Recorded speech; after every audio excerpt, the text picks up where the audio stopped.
1989년 12월 어느 목요일 이정부는 아들의 집 앞에 섰습니다. 손에 든 것은 천가방 하나뿐이었습니다. 가방 안에는 속옷 2벌과 낡은 외투, 그리고 세면도구가 전부였습니다. 68세 노인의 삶치고는 가벼운 짐이었지요. 현관문을 두드리자 며느리 서은주가 문을 열었습니다. 어머님 오셨어요. 은주의 입가에는 웃음이 있었습니다. 하지만 그 시선은 정분의 가방에 머물렀습니다. 잠깐, 아주 잠깐이었지만 정분은 놓치지 않았습니다. 들어오세요. 정분은 낡은 신발을 벗었습니다. 현관 한쪽에는 아들 내외의 구두가 가지런히 놓여 있었습니다. 그 옆에 정분의 신발이 놓이자 마치 다른 세계에서 온 물건처럼 보였습니다. 방은 이쪽이에요. 안내받은 방은 베란다 옆 작은 공간이었습니다. 싱글 침대 하나와 낡은 옷장이 전부였습니다. 창문 너머로는 아직 개발되지 않은 빈 땅이 보였습니다. 정부는 가방을 내려놓고 옷장 문을 열어봤습니다. 안에는 오래된 이불과 먼지 냄새가 있었습니다. 저녁 준비할게요. 좀 쉬세요. 은주가 나가고 방문이 닫혔습니다. 정부는 침대에 앉아 외투 안쪽 주머니를 만졌습니다. 그곳에는 작은 수첩이 숨겨져 있었습니다. 오래되고 낡았지만 정분에게는 그 어떤 것보다 소중한 물건이었습니다. 누구에게도 보여준 적 없는 기록이었습니다. 정분의 인생은 숫자로 이루어져 있었습니다. 1952년 경상도 시골 마을에서 태어났습니다. 학교는 초등학교 4학년까지 다녔습니다. 아버지가 돌아가시면서 학업은 거기서 끝났지요. 1970년 서울로 올라왔습니다. 봉제 공장 미싱사로 일했습니다. 하루 12시간, 일주일에 엿새를 일했습니다. 손가락에는 늘 바늘에 찔린 자국이 있었습니다. 1975년 도연이를 낳았습니다. 남편은 건설 현장에서 일했습니다. 돈은 늘 부족했지만 정부는 아들에게만큼은 모자람 없이 해주고 싶었습니다. 1982년 남편이 사고로 세상을 떠났습니다. 현장에서 떨어졌습니다. 보상금은 없었습니다. 정부는 다시 공장으로 돌아갔습니다. 그때부터 정부는 밤에도 일했습니다. 낮에는 공장에서, 밤에는 남대문 좌판에서 의류를 팔았습니다. 잠은 하루 4시간이면 충분했습니다. 아들의 학비가 필요했으니까요. 정부는 말이 없는 사람이었습니다. 하지만 숫자에는 밝았습니다. 외상을 주더라도 언제 갚을 수 있는 사람인지 알았습니다. 물건 가격이 오를 때와 내릴 때를 예측했습니다. 현금을 얼마나 쥐고 있어야 하는지 계산했습니다. 1988년 정부는 성남 변두리의 밭 한 필지를 샀습니다. 아무도 몰랐습니다. 아들도 주변 사람도 몰랐습니다. 오직 구두수선소를 운영하는 박만식만이 알고 있었습니다. 정분 씨, 그 돈으로 땅을 사요? 예, 혹시 모를 일 있으면 어쩌려고? 모를 일은 이미 다 겪었어요. 정부는 그렇게 말했습니다. 그날 밤 정부는 잠을 이루지 못했습니다. 침대가 낯설어서가 아니었습니다. 방 밖에서 들려오는 소리 때문이었습니다. 엄마가 뭐 가진 게 있겠어? 아들 도연의 목소리였습니다. 그래도 혹시 모르잖아요. 그 세대의 사람들은 돈을 숨겨놓기도 하고. 며느리 은주의 목소리였습니다. 기대하지 마. 평생 공장에서 일한 사람인데 그래도 물어는 봐야죠. 우리 상황이 어떤데요? 정부는 이불을 더 끌어당겼습니다. 창밖으로는 찬바람이 불어왔습니다. 12월의 서울은 추웠습니다. 하지만 정분이 느끼는 추위는 날씨 때문만은 아니었습니다. 정부는 외투 안쪽의 수첩을 꺼냈습니다. 어둠 속에서 손끝으로 페이지를 넘겼습니다. 보이지 않았지만 정부는 알고 있었습니다. 그 안에 적힌 모든 숫자를 외우고 있었으니까요. 1983년 3월 외상금 회수 120만 원. 1985년 9월 좌판 순이익 440만 원. 1988년 11월 성남 토지 매입 850만 원. 숫자는 거짓말을 하지 않았습니다. 정부는 수첩을 다시 외투 안쪽에 넣었습니다. 그리고 천천히 눈을 감았습니다. 내일부터는 이 집의 공기를 읽어야 했습니다. 냉장고가 얼마나 자주 채워지는지, 전기를 얼마나 쓰는지, 관리비 고지서가 언제 오는지. 정부는 평생 그렇게 살았습니다. 보는 것보다 읽는 것을, 말하는 것보다 계산하는 것을 먼저 배웠습니다. 창밖에 빈 땅 위로 달빛이 내려앉았습니다. 정부는 생각했습니다. 이 집에서 나는 얼마나 버틸 수 있을까? 그것은 감정의 문제가 아니었습니다. 숫자의 문제였습니다. 일주일이 지났습니다. 정부는 매일 아침 6시에 일어났습니다. 오랜 습관이었습니다. 공장 출근 시간이 7시였으니까요. 비록 지금은 공장에 다니지 않지만 몸은 기억하고 있었습니다.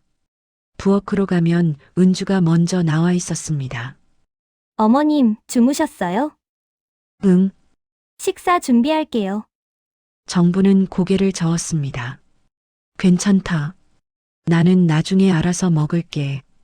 그래도 됐어. 짧은 대화였습니다. 더 이상 말을 이어가지 않았습니다. 정부는 거실 창가에 앉아 밖을 바라봤습니다. 아파트 단지 사이로 출근하는 사람들이 보였습니다. 정장을 입은 남자들, 아이 손을 잡은 여자들. 정부는 그들을 세웠습니다. 숫자로 세상을 읽는 것이 습관이었으니까요. 며칠 동안 정부는 이 집의 흐름을 관찰했습니다. 냉장고는 가득 차 있었습니다. 과일도 있고 고기도 있었습니다.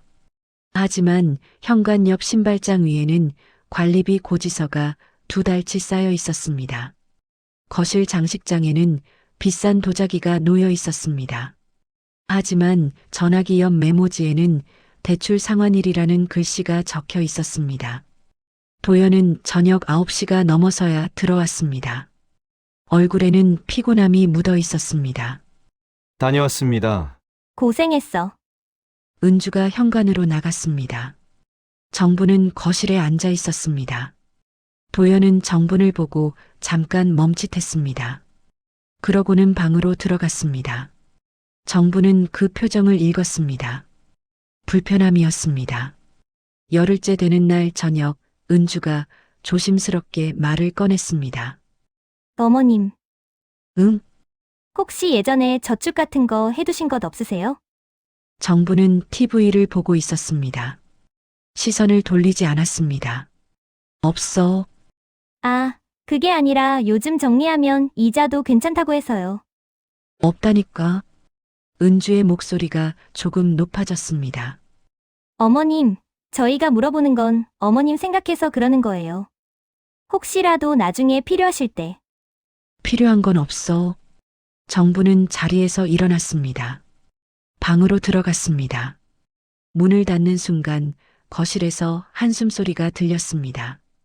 그날 밤 정부는 수첩을 펼쳤습니다. 침대 옆 작은 스탠드 불빛 아래 페이지를 천천히 넘겼습니다. 1983년부터 1989년까지의 기록이었습니다. 외상 목록, 회수 금액, 지출 내역, 그리고 토지 매입 기록. 모든 것이 정분의 손글씨로 빼곡히 적혀 있었습니다. 정부는 마지막 페이지를 봤습니다. 성남시 중원구 327의 5번지 1988년 11월 12일 매입 850만 원. 그 땅은 지금도 정분의 이름으로 되어 있었습니다. 아무도 몰랐습니다. 정부는 수첩을 닫았습니다. 그리고 외투 안쪽 주머니 깊숙이 넣었습니다. 보여줄 생각은 없었습니다. 아직은. 이틀 후 정분이 방에서 나오자 거실에는 도연과 은주가 앉아 있었습니다. 둘 다 표정이 굳어 있었습니다. 어머니, 앉으세요. 도연의 목소리였습니다. 평소보다 딱딱했습니다. 정부는 소파에 앉았습니다. 무슨 일이야? 도연이 테이블 위에 서류를 펼쳤습니다. 어머니, 솔직하게 말씀드릴게요. 응, 저희 지금 상황이 안 좋습니다. 회사에서 구조조정이 시작됐고, 대출 이자도 밀렸어요. 정부는 아무 말 없이 들었습니다. 은주가 끼어들었습니다. 어머님도 아시잖아요. 요즘 경기가 얼마나 안 좋은지. 저희만 힘든 게 아니에요. 알아. 그래서 여쭤보는 건데, 도연이 말을 이었습니다. 혹시 어머니 명의로 된 재산이 있으면 저희한테 말씀해 주실 수 있을까요? 당장 급한 불부터 꺼야 해서요. 정부는 천천히 고개를 들었습니다. 아들을 똑바로 봤습니다. 없다. 정말요? 응. 은주의 목소리가 날카로워졌습니다. 어머님, 지금 농담하실 때가 아니에요. 이 집이 경매 넘어가면 어머님도 나가셔야 해요. 알아. 그런데도 없다고 하시는 거예요? 정부는 대답하지 않았습니다. 도연이 한숨을 쉬었습니다. 어머니, 저 믿으세요.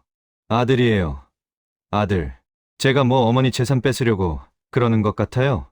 정부는 여전히 말이 없었습니다. 은주가 자리에서 일어났습니다. 그럼 어쩔 수 없네요. 저희가 알아서 해야죠. 방문이 쾅 닫혔습니다. 거실에는 정분과 도연만 남았습니다. 도연은 한동안 아무 말도 하지 않았습니다. 그러다 조용히 말했습니다. 어머니는 절 안 믿으시는 거죠? 정부는 창밖을 봤습니다. 믿고 안 믿고의 문제는 아니다. 그럼 뭔데요? 내가 필요한 게 뭔지 아니까. 도연의 얼굴이 굳었습니다. 더 이상 말을 잇지 않았습니다. 그도 방으로 들어갔습니다. 그날 밤 정부는 방안을 살폈습니다. 옷장의 위치가 조금 달랐습니다. 침대 및 짐가방도 미묘하게 움직인 흔적이 있었습니다. 누군가 방을 뒤졌습니다. 정부는 외투를 만졌습니다. 수첩은 여전히 그 자리에 있었습니다. 다행이었습니다. 하지만 정부는 알았습니다. 이 집에서 자신은 환영받지 못한다는 것을, 필요한 존재가 아니라 부담스러운 존재라는 것을. 다음 날 아침 정부는 일찍 집을 나섰습니다. 어디 가세요? 은주가 물었습니다. 산책, 점심은요? 밖에서 먹고 올게. 정부는 문을 닫았습니다. 버스를 타고 구도심으로 갔습니다.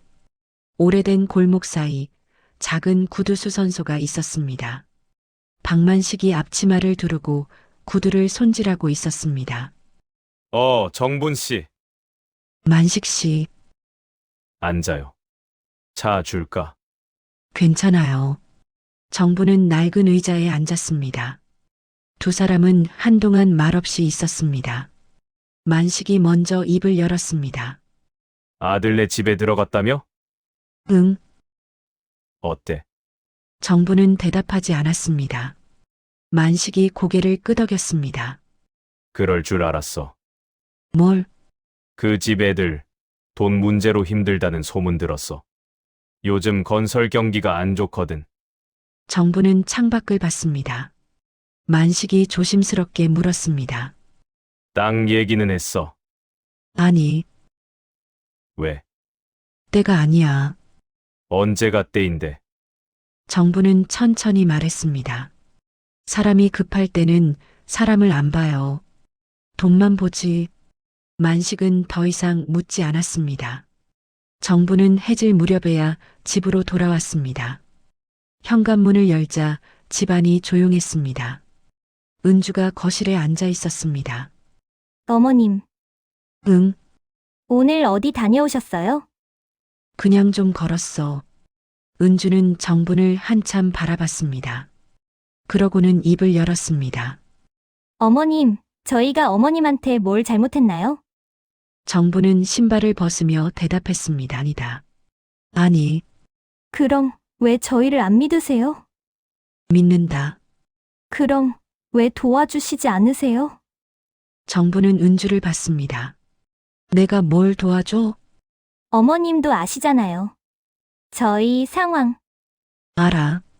그런데도 정분이 말을 끊었습니다. 나도 내 상황이 있어. 은주의 얼굴이 굳었습니다. 더 이상 대화는 이어지지 않았습니다. 그날 밤 정부는 수첩을 다시 꺼냈습니다. 마지막 페이지에 새로운 한 줄을 적었습니다. 1989년 12월 20일. 사람을 시험하는 건 돈이 없을 때가 아니다. 펜을 멈췄습니다. 그리고 천천히 덧붙였습니다. 돈이 있을지도 모른다고 생각할 때다. 정부는 수첩을 덮었습니다. 내일부터는 달라져야 했습니다. 이 집에서 버티는 것만으로는 부족했습니다. 무언가 준비해야 했습니다. 정부는 창밖의 어둠을 바라봤습니다. 내일은 다시 만식을 만나야겠다고 생각했습니다. 다음 날 아침 정부는 평소보다 일찍 일어났습니다. 시계는 5시 반을 가리키고 있었습니다. 창밖은 아직 어둠이 남아 있었습니다. 정부는 외투를 꺼내 수첩을 확인했습니다. 그리고 천천히 옷을 갈아입었습니다. 현관문을 열 때 뒤에서 소리가 들렸습니다. 어머님, 은주였습니다. 잠옷 차림으로 복도에 서 있었습니다. 이른 시간에 어디 가세요? 산책, 아직 어두운데요. 괜찮아. 정부는 문을 닫았습니다. 은주의 시선이 등 뒤에 꽂히는 것을 느꼈지만 돌아보지 않았습니다. 버스 정류장까지 걸어가는 동안 정부는 주변을 살폈습니다. 아파트 단지 곳곳에 분양 현수막이 걸려 있었습니다. 신도시 개발 광고도 보였습니다. 성남 분당 신도시 1차 분양. 정부는 그 글씨를 오래 바라봤습니다. 버스가 왔습니다. 구도심의 구두수선소는 아직 문을 열지 않았습니다. 정부는 옆 다방으로 들어갔습니다. 낡은 의자에 앉아 커피를 주문했습니다. 1시간쯤 지나자 만식이 가게 셔터를 올렸습니다. 정부는 커피값을 내고 수선소로 갔습니다. 또 왔네. 만식이 웃으며 말했습니다. 응. 어제 생각한 거 있어? 정부는 고개를 끄덕였습니다. 그리고 외투 안에서 수첩을 꺼냈습니다. 만식의 표정이 진지해졌습니다. 이걸 왜? 만식 씨가 증인이잖아. 증인. 내가 그 땅 샀을 때 같이 있었잖아요. 만식은 천천히 고개를 끄덕였습니다. 그래. 기억해. 88년 11월이었지. 부동산 중개사무소에서 계약 썼을 때 내가 옆에 있었어. 정부는 수첩을 폈습니다. 마지막 페이지를 만식에게 보여줬습니다. 이거 봐요. 여기 날짜하고 금액 다 맞지? 만식이 안경을 고쳐 쓰고 들여다봤습니다. 맞아. 850만 원. 전액 현금으로 냈지. 맞아요. 만식이 조심스럽게 물었습니다. 정분 씨, 뭘 하려고? 정부는 수첩을 덮었습니다. 아직은 모르겠어요. 근데 준비는 해야 할 것 같아서 아들네한테 보여줄 거야? 지금은 아니에요. 언제? 정부는 창밖을 봤습니다. 때가 되면요. 만식은 더 이상 묻지 않았습니다. 대신 찻잔을 꺼내 차를 끓였습니다. 두 사람은 말없이 차를 마셨습니다. 정오쯤 정부는 시청 민원실로 갔습니다. 토지대장 열람 창구 앞에 섰습니다. 어떻게 오셨어요? 공무원이 물었습니다. 토지 확인 좀 하려고요. 주소 아세요? 정부는 수첩에 적힌 주소를 읽어줬습니다. 잠시 후 서류가 나왔습니다. 여기요. 소유자 이정분 맞으시죠? 네. 지목은 전이고 면적은 500평입니다. 정부는 서류를 받아들었습니다. 1988년 11월 12일 등기. 소유자 이정분. 모든 것이 정확했습니다. 혹시 이 땅 시세 아세요? 공무원이 고개를 저었습니다. 그건 부동산에 물어보셔야 해요. 요즘 그쪽 땅값이 많이 올랐다고는 들었는데, 정부는 고개를 끄덕였습니다. 집으로 돌아가는 버스 안에서 정부는 창밖을 바라봤습니다. 공사 중인 건물들이 보였습니다. 새로 포장된 도로도 있었습니다. 모든 것이 변하고 있었습니다. 정부는 가방 안 토지대장을 만졌습니다. 준비는 끝났습니다. 이제 기다리면 됐습니다. 저녁 무렵 집에 도착하자 도연이 먼저 와 있었습니다. 어머니, 어디 갔다 오세요? 그냥 좀 나갔다 왔어. 요즘 자주 나가시네요. 정부는 대답하지 않았습니다. 방으로 들어가려는데 도연이 말했습니다. 어머니, 응? 저 회사에서 명예퇴직 대상자 명단에 올랐어요. 정부는 멈춰섰습니다. 도연은 소파에 앉아 고개를 숙이고 있었습니다. 다음 달까지 결정해야 해요. 나갈 건지, 남을 건지, 남으면 월급 30% 깎이고, 언제 또 정리될지 모르고, 나가면 퇴직금 받고, 그 다음은 모르겠어요. 정부는 아들의 옆에 앉았습니다. 한참 동안 둘 다 말이 없었습니다. 도연이 먼저 입을 열었습니다. 어머니, 제가 잘못 생각했어요. 뭘, 어머니한테 그런 식으로 물어본 거요. 재산이 어쩌고 하면서 정부는 가만히 들었습니다. 저도 사람이 급하니까 이상하게 됐나 봐요. 도연의 목소리가 떨렸습니다. 어머니, 미안해요. 정부는 아들의 어깨를 톡톡 쳤습니다. 괜찮아. 정말요? 응. 도연이 고개를 들었습니다. 눈가가 붉었습니다. 근데 어머니 정말 아무것도 없으세요? 정부는 잠시 망설였습니다. 그리고 천천히 대답했습니다. 있긴 있어. 도연의 눈이 커졌습니다. 뭔데요? 땅, 땅이요! 응. 성남 쪽에. 도연은 숨을 멈춘 듯 정분을 바라봤습니다. 얼마나 돼요? 500평? 언제 사셨어요? 88년. 도연의 입이 벌어졌습니다. 그걸 왜 이제? 정분이 말을 끊었습니다. 아직 팔 생각은 없어. 네. 때가 아니야. 도연의 얼굴이 굳었습니다. 무슨 말씀이세요? 지금이 언젠데요? 저희 당장 다음 달 이자도 못 낼 판인데. 알아. 그런데 왜요? 정부는 자리에서 일어났습니다. 그 땅은 내 땅이 아니야. 그럼 누구 건데요? 내 땅. 정부는 방으로 들어갔습니다. 뒤에서 도연의 목소리가 들렸습니다. 어머니, 문을 닫았습니다. 그날 밤 정부는 잠들지 못했습니다. 방문 밖에서 도연과 은주가 나누는 대화가 들렸습니다. 500평이면 얼마야? 모르겠어. 근데 성남 쪽이면 요즘 땅값 오른다잖아. 그럼 몇 천은 되겠네? 그럴 거야. 근데 왜 안 판대? 모르겠어. 어머니, 생각을 모르겠어. 목소리가 점점 커졌습니다. 저 양반, 진짜 이상해. 아들이 이렇게 힘든데 땅을 갖추고만 있겠다고? 여보, 작게 얘기해. 왜? 들으라고 하는 말인데. 정부는 이불을 끌어당겼습니다. 밖의 소리는 계속됐습니다. 다음 날 아침 정부는 일찍 집을 나섰습니다. 은주가 막아섰습니다. 어머님, 어디 가세요?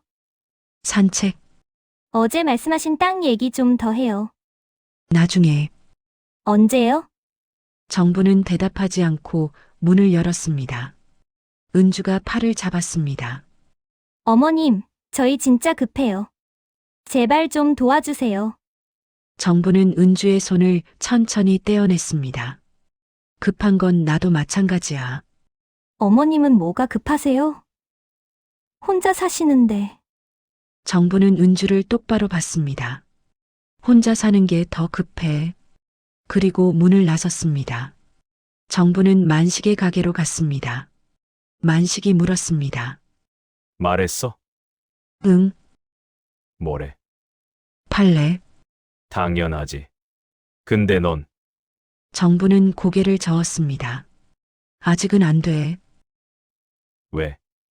정부는 한참을 생각했습니다. 그리고 조용히 말했습니다.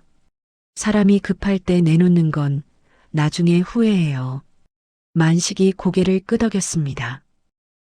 그래. 내 말이 맞아. 두 사람은 다시 차를 마셨습니다. 정부는 창밖을 바라보며 생각했습니다. 내가 지금 제대로 하고 있는 걸까? 확신은 없었습니다. 하지만 땅을 팔 수는 없었습니다. 그 땅은 정분의 인생이었으니까요. 30년 동안 밤낮으로 일해서 모은 돈으로 산 땅이었으니까요. 그걸 단지 아들의 빚 때문에 내놓을 수는 없었습니다. 정부는 가방 속 토지대장을 만졌습니다. 준비는 끝났습니다. 이제 무엇이 와도 견딜 수 있었습니다. 적어도 그렇게 믿고 싶었습니다.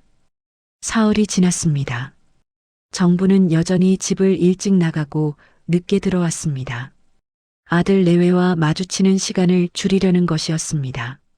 하지만 피할 수 없는 순간은 왔습니다. 그날 저녁 정분이 현관문을 열자 거실에 불이 환하게 켜져 있었습니다. 도연과 은주가 소파에 나란히 앉아 있었습니다. 테이블 위에는 서류 몇 장이 놓여 있었습니다. 어머니, 앉으세요. 도연의 목소리는 평소보다 낮았습니다. 정부는 신발을 벗으며 물었습니다.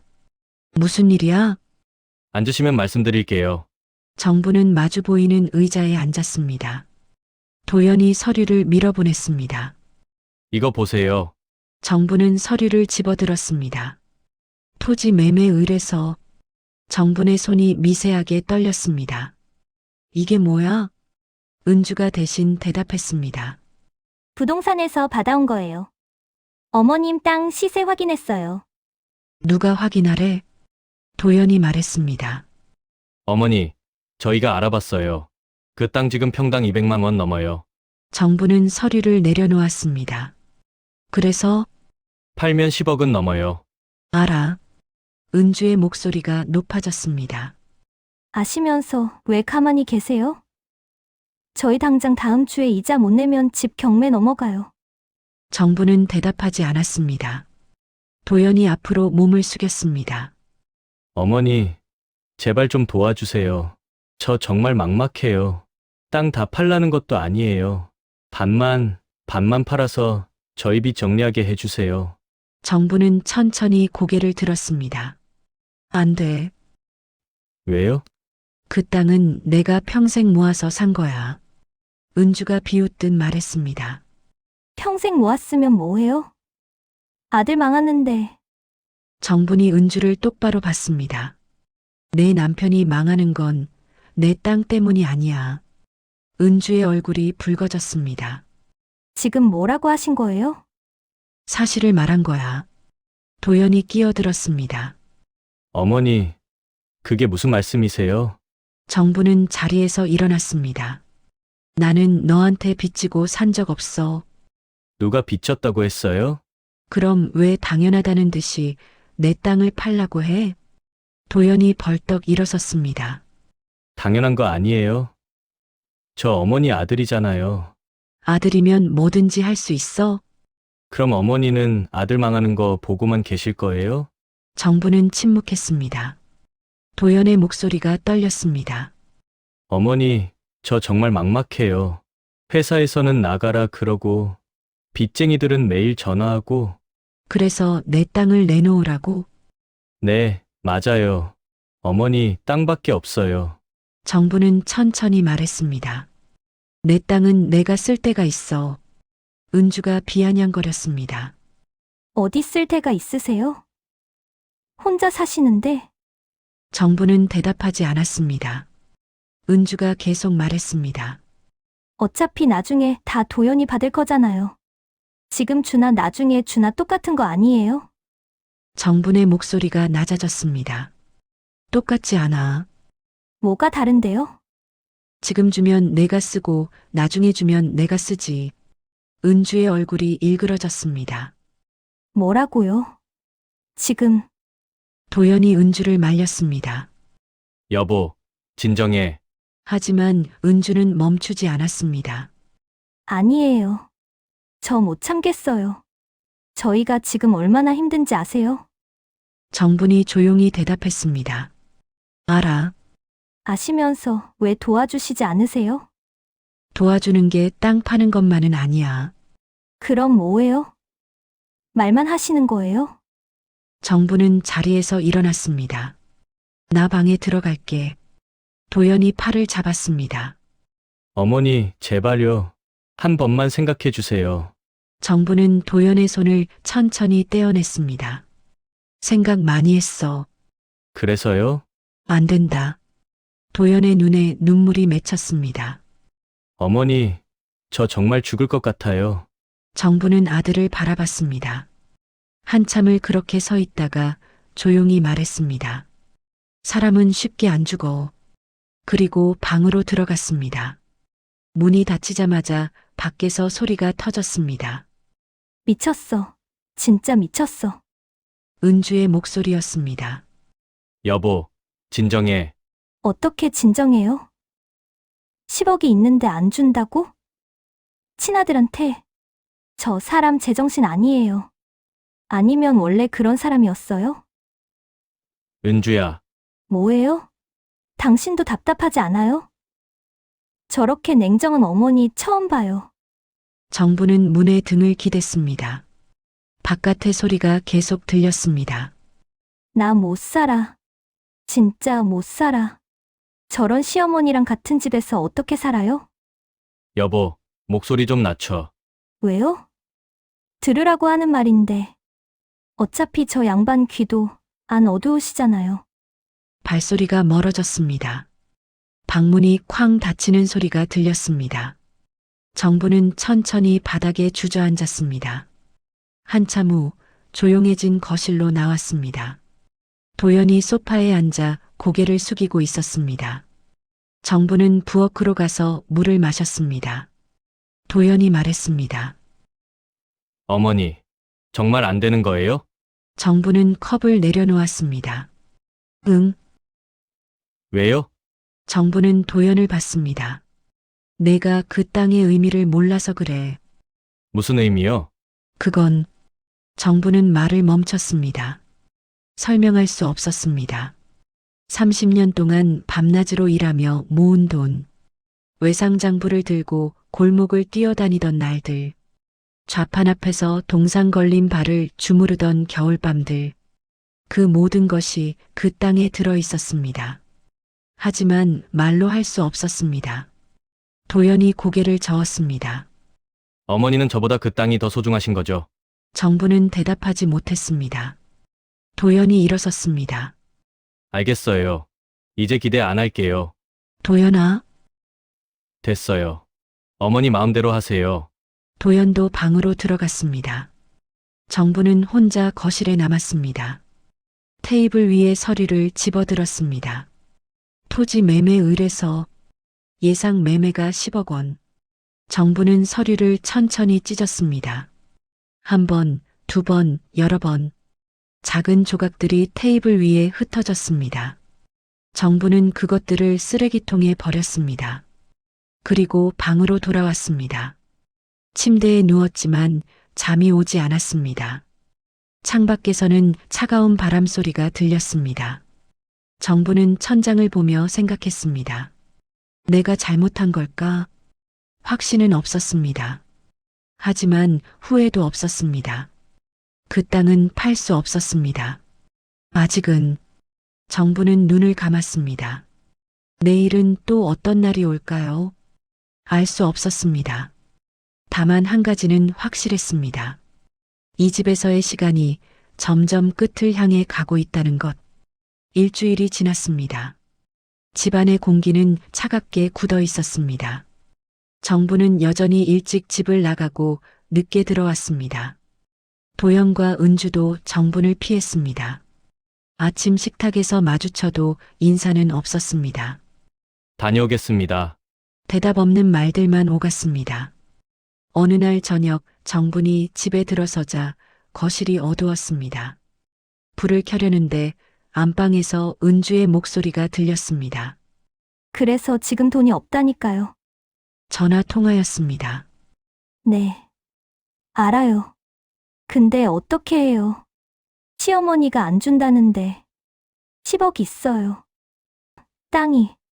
근데 안 팔아요. 미쳤죠. 아들 망하는 거 보면서도. 정부는 현관에 가만히 서 있었습니다. 은주의 목소리가 계속됐습니다. 언니, 나 진짜 못 살겠어. 저런 시어머니랑 어떻게 살아요? 정부는 조용히 신발을 벗었습니다. 은주가 방에서 나왔습니다. 둘의 시선이 마주쳤습니다. 은주의 얼굴이 굳었습니다. 언제 오셨어요? 방금 그래요. 은주는 그대로 부엌으로 갔습니다. 정부는 방으로 들어가려다 멈춰 섰습니다. 은주야, 내 얘기하는 거 다 들었어. 은주가 돌아섰습니다. 그래서요? 사실이 아닌 건 아니니까 뭐라 안 할게. 사실 아닌 게 뭔데요? 정부는 대답하지 않았습니다. 은주가 냉장고 문을 세게 닫았습니다. 어머님, 저희가 뭘 잘못했어요? 도연이가 뭘 잘못했냐고요. 어릴 때부터 효자였잖아요. 대학도 장학금으로 다니고 취직해서 매달 용돈 드리고. 정부는 침묵했습니다. 은주의 목소리가 떨렸습니다. 그런 아들이 지금 망하고 있어요. 근데 어머니는 10억을 가지고 계시면서 손가락 하나 안 까딱하세요. 은주야, 이게 부모예요? 이게 가족이에요? 정분의 목소리가 낮아졌습니다. 넌 모를 거야. 뭘 모르는데요? 그 땅이 뭔지. 은주가 비웃었습니다. 땅이죠. 돈이고. 그게 아들보다 중요하세요? 정부는 고개를 저었습니다. 그게 아니야. 그럼 뭔데요? 그건 정부는 말을 잇지 못했습니다. 은주가 계속 말했습니다. 어머님, 솔직하게 말씀하세요. 저희 믿기 싫으시죠? 돈 떼먹을까봐 무서우시죠? 아니야. 그럼 뭔데요? 은주의 목소리가 커졌습니다. 말을 하세요. 왜 안 도와주시는 건지. 정부는 한참을 서 있다가 천천히 입을 열었습니다. 도와주고 싶어. 그럼 왜 안 하세요? 근데 못해. 왜요? 정부는 눈을 감았습니다. 그 땅 팔면 나한테 남는 게 없어. 은주가 웃었습니다. 차갑게. 어머님한테는 아들이 있잖아요. 그것도 안 남는 거예요? 정부는 대답할 수 없었습니다. 은주가 고개를 저었습니다. 알겠어요. 이제 알겠어요. 뭘? 어머님한테는 아들보다 땅이 더 소중한 거. 그게 아니라고. 됐어요. 이제 기대 안 해요. 은주가 방으로 들어갔습니다. 문이 쾅 닫혔습니다. 정부는 거실에 혼자 남았습니다. 소파에 앉아 고개를 숙였습니다. 가슴이 답답했습니다. 내가 잘못한 걸까? 아니, 잘못한 건 아니었습니다. 그 땅은 정분의 인생이었으니까요. 하지만 마음 한쪽이 무너지는 것 같았습니다. 다음 날 아침 도연이 먼저 말을 걸었습니다. 어머니, 정부는 고개를 들었습니다. 응, 제가 회사 그만두기로 했어요. 왜? 남아봤자 언제 또 잘릴지 모르니까 퇴직금이라도 받는 게 나을 것 같아서요. 정부는 아무 말도 하지 못했습니다. 도연이 계속 말했습니다. 그 돈으로 빚 일부 갚고 나머지는 어떻게든 해봐야죠. 어머니, 땅은 생각 안 해요. 이제 정분의 가슴이 철렁 내려앉았습니다. 도연아, 네, 미안해. 도연이 웃었습니다. 억지로. 뭐가 미안하세요. 어머니 땅인데 그래도 됐어요. 제가 알아서 할게요. 도연은 자리에서 일어났습니다. 회사 가봐야 해요. 퇴직 서류 내야 해서. 도연아, 네, 정부는 한참을 망설이다 말했습니다. 잘 생각해. 도연은 대답하지 않았습니다. 문이 닫혔습니다. 정부는 그날도 집을 나왔습니다. 만식의 가게로 갔습니다. 너 왔네. 응, 요즘 매일 오네. 집에서 무슨 일 있어? 정부는 대답하지 않았습니다. 만식이 차를 내왔습니다. 둘은 말없이 차를 마셨습니다. 한참 후 정분이 입을 열었습니다. 만식 씨. 응. 나 잘못하고 있는 건가? 뭐가? 땅 안 파는 거. 만식은 한참 생각하다 대답했습니다. 글쎄. 잘못했다고는 못하겠는데. 힘들긴 하겠지. 정부는 고개를 끄덕였습니다. 힘들어. 아들 망하는 거 보는 게. 만식이 한숨을 쉬었습니다. 그래도 정분 씨. 그 땅은 내 거야. 알아. 아들 빚 갚아주려고 산 땅이 아니잖아. 맞아. 그럼 됐어. 내 선택이 맞아. 정부는 창밖을 봤습니다. 근데 왜 이렇게 마음이 무거울까? 만식은 대답하지 않았습니다. 저녁 무렵 정분이 집에 돌아왔습니다. 현관에 낯선 구두가 있었습니다. 남자 구두였습니다. 정부는 조심스럽게 안으로 들어갔습니다. 거실에 중년 남자 2명이 앉아 있었습니다. 도연과 은주도 함께 있었습니다. 분위기가 이상했습니다. 어머님, 은주가 먼저 말했습니다. 오셨어요. 정부는 고개를 끄덕였습니다. 남자 중 한 명이 일어나 명함을 내밀었습니다. 안녕하세요. 부동산 김 실장입니다. 정부는 명함을 받지 않았습니다. 무슨 일이세요? 어머님 소유 토지 건으로 왔습니다. 정분의 얼굴이 굳었습니다. 도연을 봤습니다.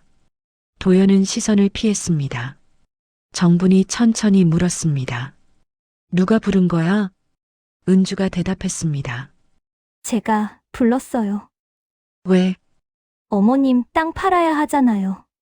정분의 목소리가 낮아졌습니다. 내가 안 판다고 했잖아. 그래도 한번 들어는 보셔야죠. 김 실장이 끼어들었습니다. 어르신, 지금 그 땅 시세가 정말 좋습니다. 신도시 개발 확정됐거든요. 지금 안 팔면 나중에 후회하실 수도 있어요. 정부는 대답하지 않았습니다. 다른 남자가 서류를 꺼냈습니다. 계약서는 여기 준비했습니다. 오늘 도장만 찍으시면. 정분이 말을 끊었습니다. 나가세요. 네, 나가라고요. 김 실장이 당황했습니다. 어르신, 일단 얘기라도. 필요 없어요. 나가세요.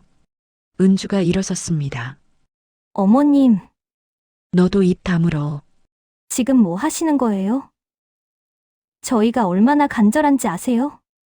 정부는 은주를 똑바로 봤습니다. 간절한 건 나도 마찬가지야. 어머님의 간절함이 뭔데요?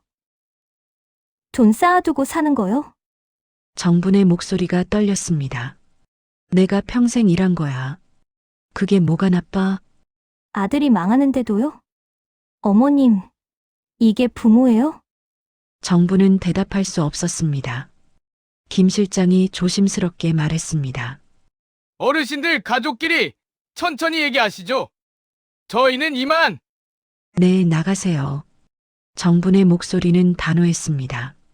두 남자가 일어났습니다. 도연이 그들을 현관까지 배웅했습니다.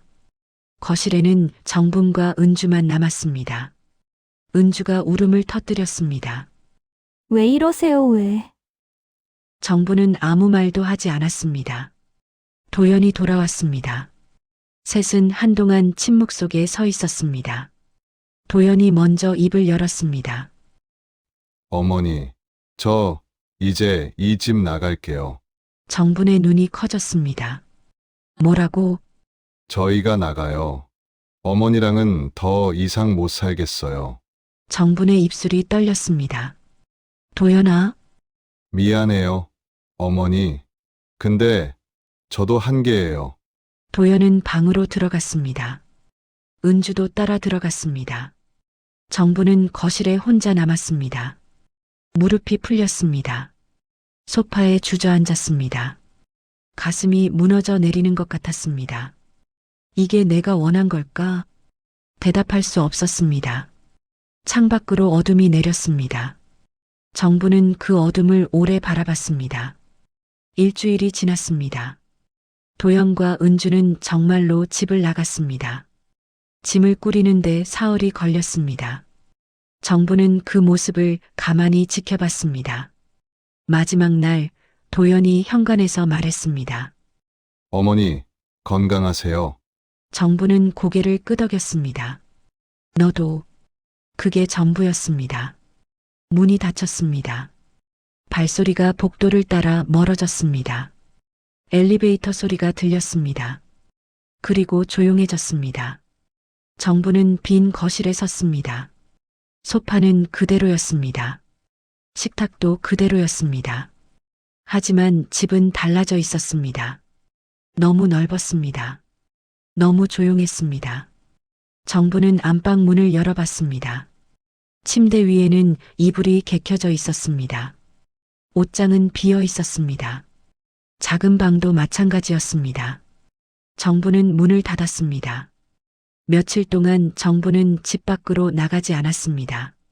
냉장고에 남은 것들로 끼니를 때웠습니다. 밥을 지을 때도 국을 끓일 때도 혼자였습니다. 예전에는 익숙했던 일이었습니다. 하지만 지금은 달랐습니다. 집안에 아들의 흔적이 남아 있었으니까요. 현관에 빈 신발장, 거실에 빈 소파, 식탁에 빈 의자, 모든 것이 없음을 말하고 있었습니다. 열흘째 되는 날 정부는 외투를 꺼내 입었습니다. 안쪽 주머니의 수첩을 확인했습니다. 여전히 그 자리에 있었습니다. 만식의 가게로 갔습니다. 오랜만이네. 만식이 반갑게 맞았습니다. 응, 어떻게 지내? 그냥. 만식은 더 이상 묻지 않았습니다. 차를 끓여내왔습니다.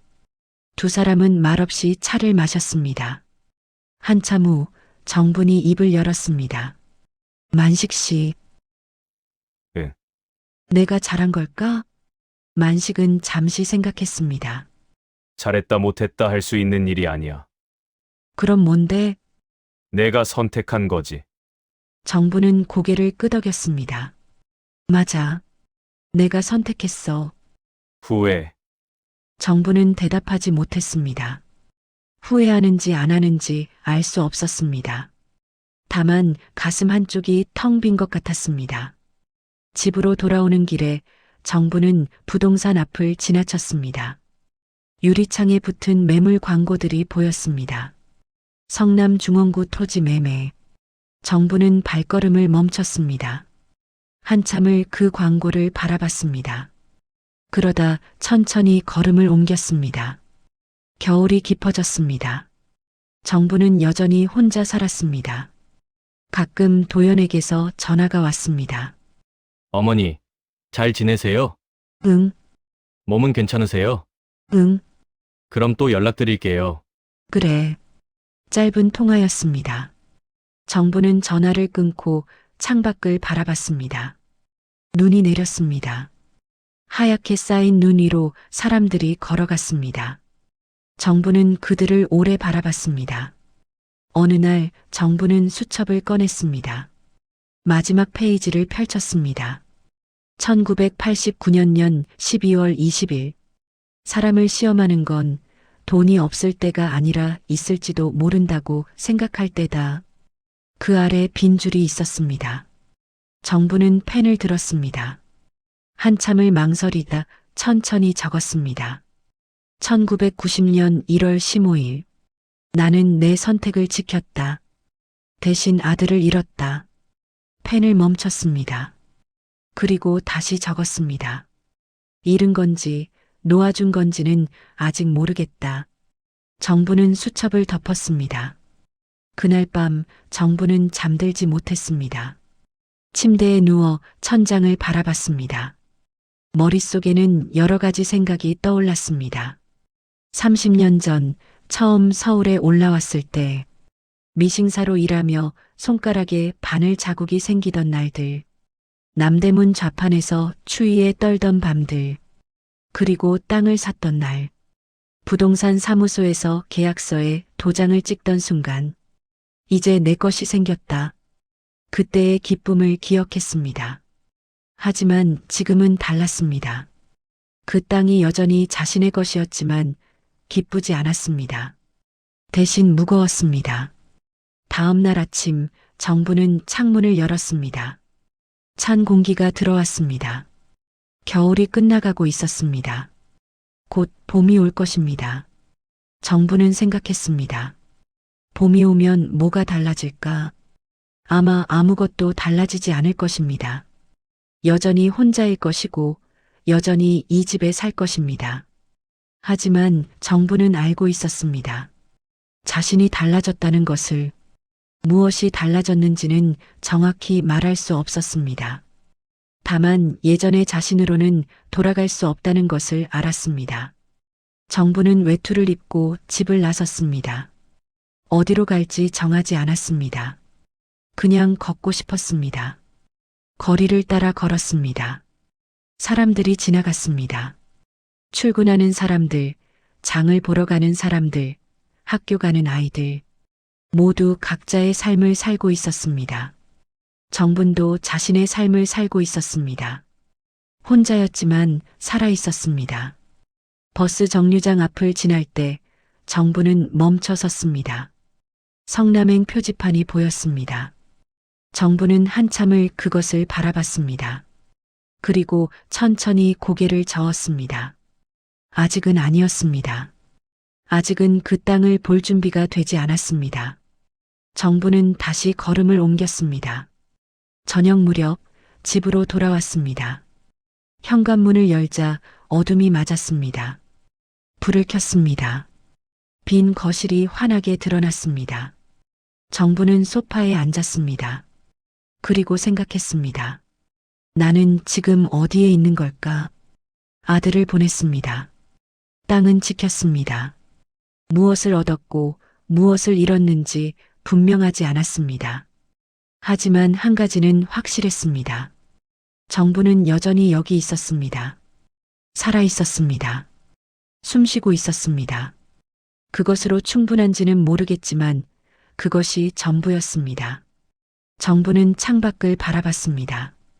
밤이 내렸습니다. 거리의 불빛들이 하나둘 켜졌습니다. 어디선가 아이들의 웃음소리가 들렸습니다. 정부는 그 소리를 오래 들었습니다. 그러다 천천히 일어났습니다. 저녁을 준비해야 했습니다. 혼자지만 밥은 먹어야 했으니까요. 그날 밤 정부는 수첩을 다시 꺼냈습니다. 마지막 장에 한 줄을 더 적었습니다. 내일도 해는 뜰 것이다. 그리고 수첩을 덮었습니다. 창밖으로 달빛이 내렸습니다. 정부는 그 빛 속에 오래 앉아 있었습니다. 혼자였지만 외롭지는 않았습니다. 아니, 외로웠지만 견딜 수 있었습니다. 내일도 해는 뜰 것이니까요. 정부는 그렇게 믿었습니다.